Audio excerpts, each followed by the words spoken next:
What's up, my friend? Welcome back to another video, and today we're taking a look at a brand new library from Insanity Samples called Odeon Chamber Strings. So it's always cool to see another string library on the market. Of course, you can never have enough strings. I'll be the first to say that. And I'm a big sucker for legato. As you probably already know, I love to write melodic lines, slower passages a lot in my music. So if I can find a library that can pull those off convincingly, for me, that's a good benchmark of quality in terms of a sample library, especially for orchestral stuff. So with that being said, let's kind of dive into this library. It's a really cool little addition to the sample library market. They give you basically all the regular workhorse articulations you might need for, let's say, 85-90% of your traditional string writing, plus some interesting couple of articulations we'll take a look at as well here. And they call it the Modern Filmic Ensemble, which is a really cool title, and I think that suits it well when you consider these bottom two articulations there. So just a quick look at the interface here. We've got the standard longs, with legato, of course, true legato. I've enabled it for all the different sections. And then we have expressive longs, which are basically even more expressive sustains that start from 0 and then kind of grow and then come away. So it's almost like a long swell, if you will. Then we have forte to crescendos, forzando crescendo, so pretty unique, like stronger attacks and then rising into the note, ricochet, so hitting the bow and then kind of coming off of it and growing into it, staccato, spicatissimo, spiccato, so your typical shorts, and then some other pizzicato and bartok as well. So you got a pretty good variety here. So let's kind of start off with the true legato and have a listen to the violins one here.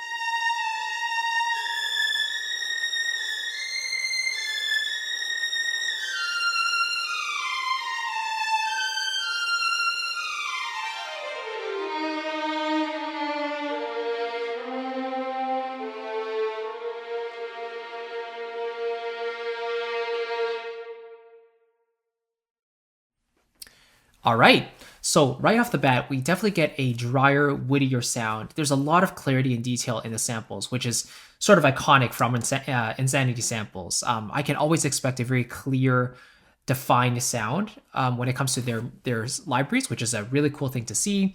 And personally, I think this would layer really well with a creamier, darker library. It's something like CSS or even Spitfire Chamber Strings. While it is a little bit brighter than CSS, this could add as a really nice definition enhancement, if you will, to that library. But you can hear there's a lot of fidelity, like it's a high fidelity sound. It's a lot of that rosiny, woody sound in the samples, which is an interesting aesthetic.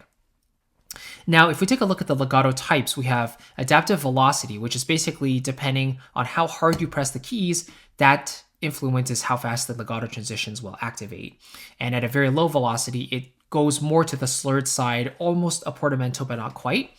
And then you can also choose adaptive speed for the legato, right? So the faster you play, the faster legato transitions are, and vice versa. When you play really slowly, then the transitions will naturally be a little more accentuated as well. So you can choose between the legato type there. Or you can go with a fixed fast or fixed slow or fixed fast option where you basically get fast transitions all the time or slow transitions all the time. Mod wheel is mapped to dynamics by default. And when you take a look at the overlaying ability here, by default, it's set to key switches, right? So you can kind of go between the different articulations through key switches. But with the overlay, you can basically set the amount of velocity that triggers a respective articulation. So maybe I want the longs around the 50 to 100 range, but on the very low velocities, I kind of want more of a staccato. So I can set that up there. And then at the very highest velocity, maybe I want a Bartok pizzicato. So let's try.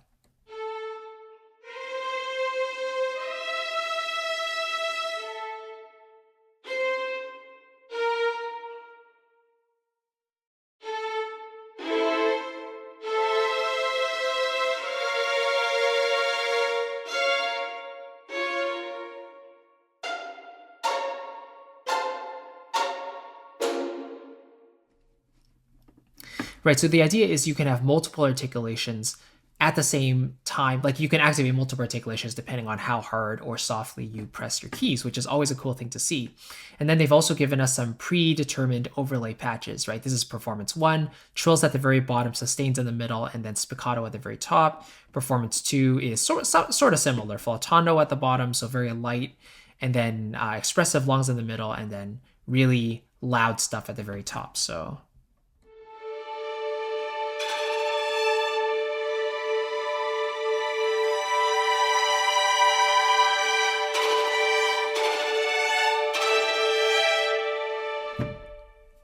right, so the bottom 2 notes we're kind of playing flautando, and then the higher notes there as pressing higher velocity, so you get more of that attack there. So it's pretty cool to see. It's an interesting engine there. Let's go through some of these other articulations really quickly here as well.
All right, those are sort of the standard workhorse articulations. And now let's hear this pitch chaos to unity. So it starts off on a completely unrelated note, and then it comes into the note that we're playing. So for example, if I play a C,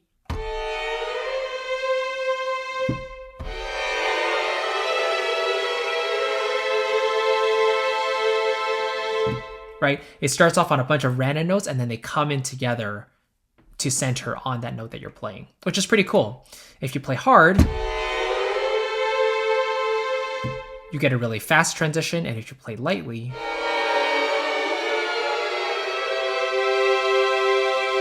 right, then the players really take their time to come in together to that note. Pretty cool. Then we have pitch falls, sort of like the disco stuff.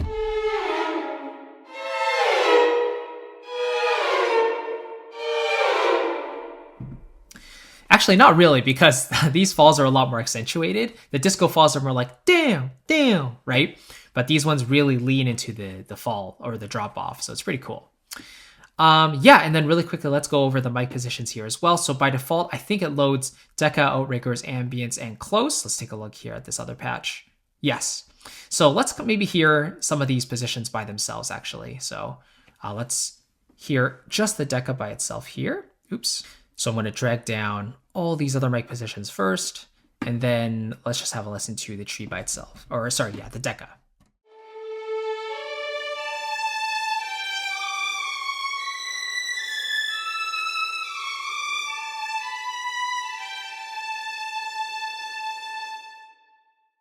All right, now let's listen to the Outriggers.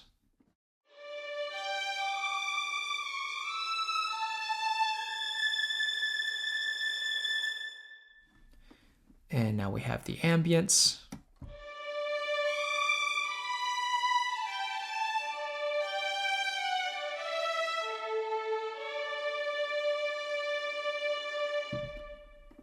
Okay, and now let's listen to the close ribbon here.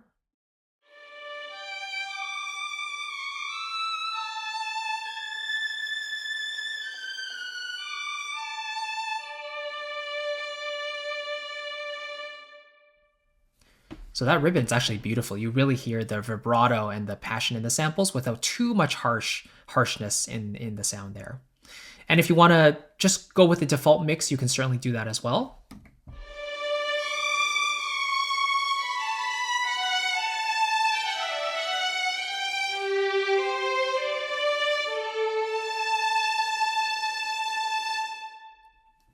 right? So if it were me, I would probably go with a combination of the Decca and then maybe a little bit of the close ribbon, or maybe the outriggers a bit for an extra bit of room sound. But generally, the sound is very clear and you can have a lot of flexibility there. All right, so let's move on to the Violins 2 here. So let's have a listen really quickly here through the other patches. We'll start with the legato.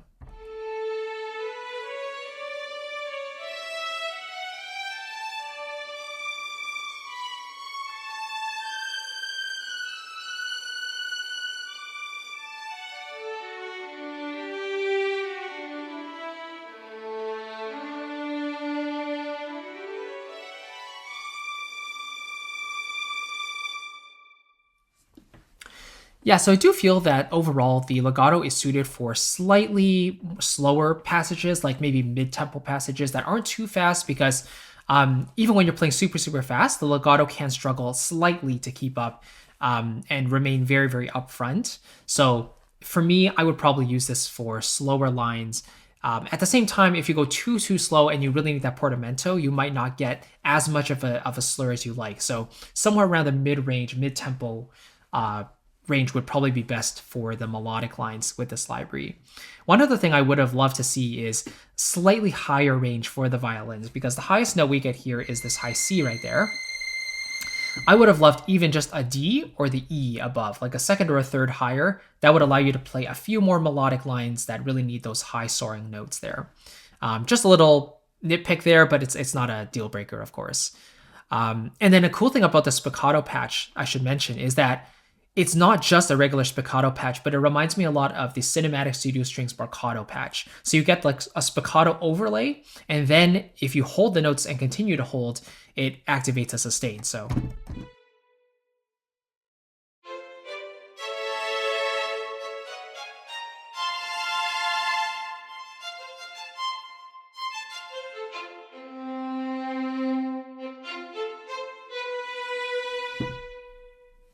right, so you can really get some biting spiccatos there. You have to press really, really hard to get the full attack. And then if you want to continue holding, you can get the legato as well. It reminds me of sort of like a performance patch from Spitfire as well. Okay, now let's have a listen to the violas here, again with the legato.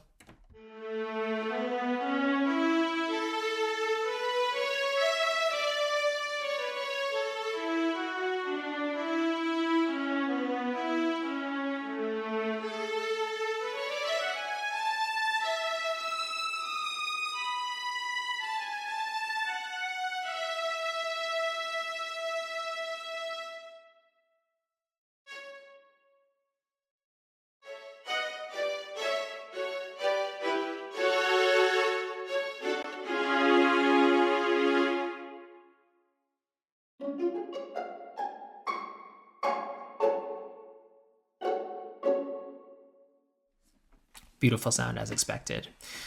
I think in terms, before we hear the legato for the cello and basses, I think my favorite legato is probably the first violins.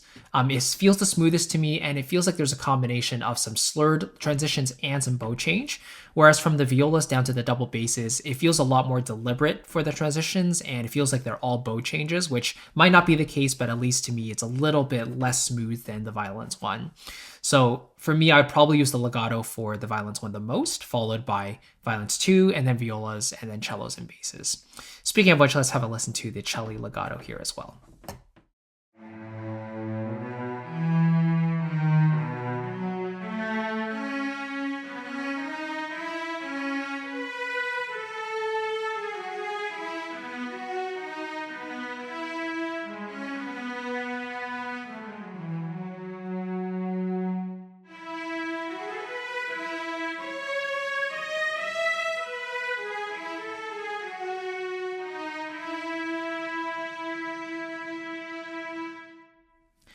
Right, so a beautiful sound altogether, but notice how the transitions in the legato aren't quite as smooth as, like, let's say violins 1. It feels like there's a slight dip in volume before the next note kind of comes in, whereas for the violins 1, the volume pretty much stayed the same for the entire melodic line that I was playing. So the legato was basically transitioning between the notes, and it maintained that same volume, making it sound very, very natural and musical.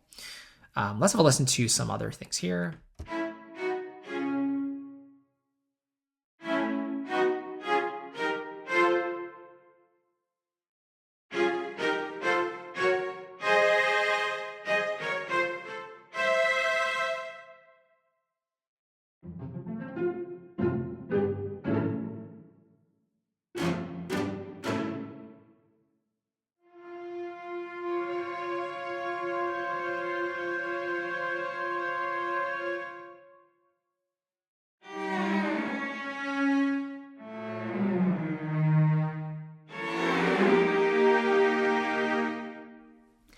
Right, that pitch chaos to unity thing is such a unique articulation. I think I've seen it once or twice in another library, but this is definitely cool to see here as well.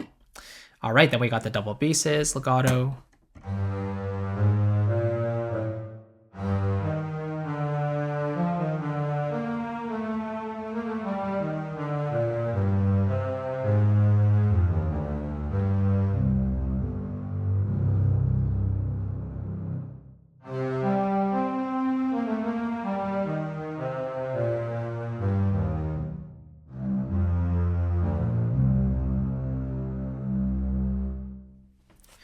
Right, so out of all the patches, the legato and the double basses feels the most not disconnected, but it's a little less smooth, I guess you could say, compared to the other patches, especially the violins. But I mean, in most cases, you're probably not playing lots of melodies with the double basses anyway, so you probably don't need to worry too much about that.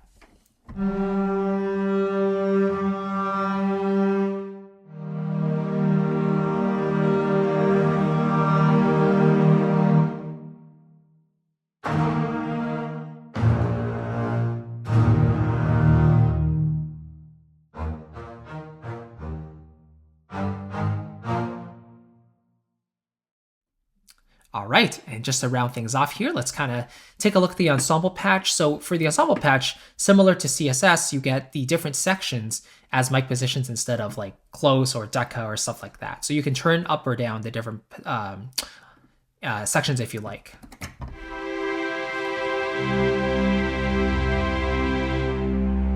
Maybe you don't want any violins, so you can turn those off.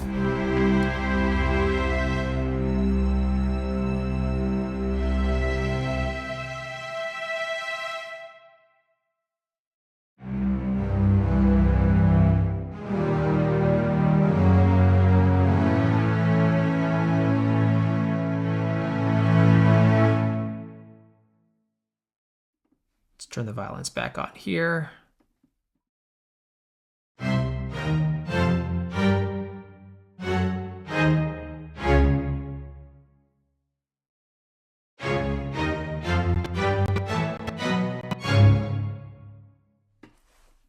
Very cool. So the all-purpose sort of sketch patch if you need it. And then it's what's really cool. I kind of feel these are sort of bonus patches. I think these are the violins 1 and 2 basically put together in one patch and then separated by an octave. So again, you can kind of turn off or on the different sections if you like, but by default, they're split by an octave.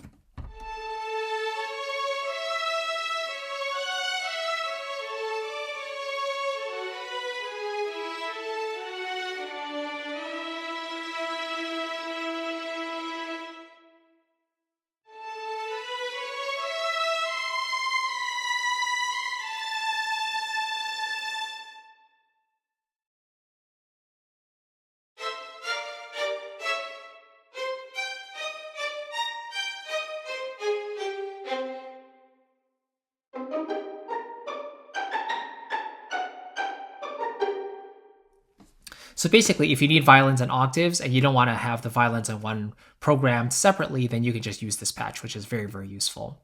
And then very similar with the low strings, we have the celli and basses put together here. So.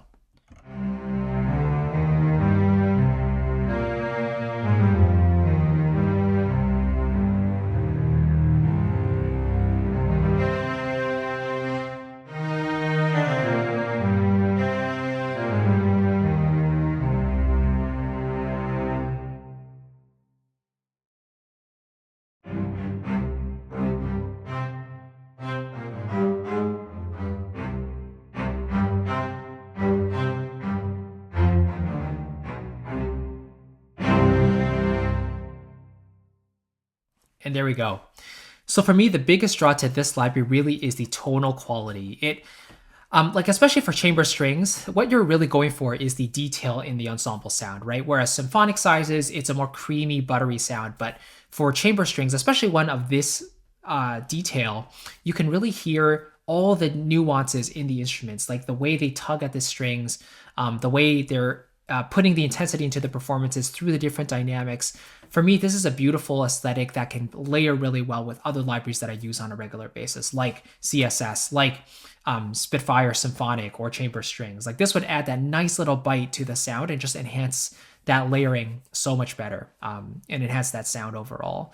So that question is like, would I use this standalone? I might, but my personal aesthetic is leaning more towards the warmer side anyway with orchestral instruments, especially ballads and slower melodic lines.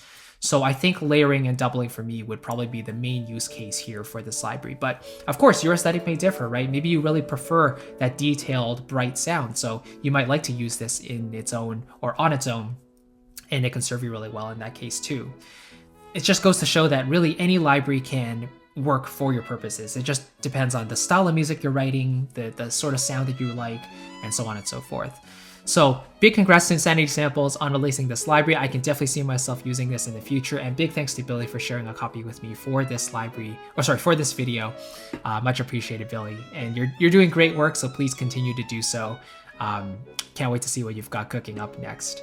And by the way, if you're interested in all of my libraries that I do use on a regular basis, all for strings and woodwinds, percussion, brass, and pianos, ethnic stuff, basically everything I use regularly, I'd love to give you my sample library buyer's guide. It's down below in the description. It's completely free if you want to check it out.